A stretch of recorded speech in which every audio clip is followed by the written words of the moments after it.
Hello learners of all ages, my name is Mr. Montgomery. I teach 4th and 5th grade math, and today we're going to be talking about graphing number patterns.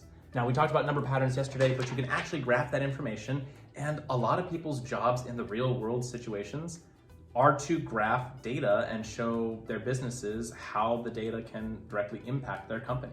But we're starting off small on this one.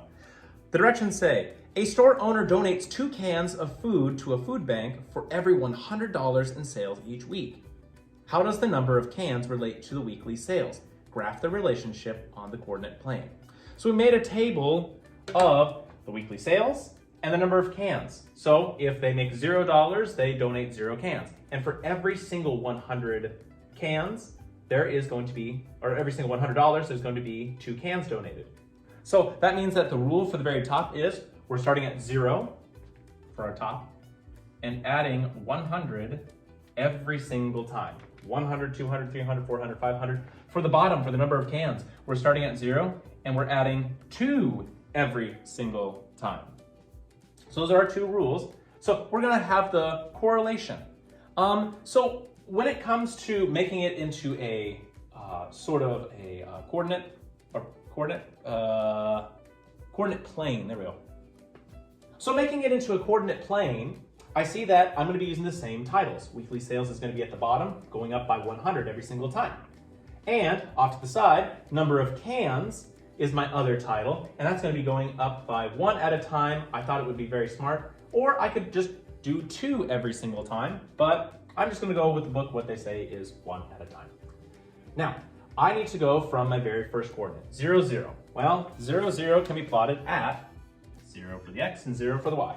Now, for my next one, my x-axis is 100, and my y-axis is 2. So 100, going up to the 2, right there. All right.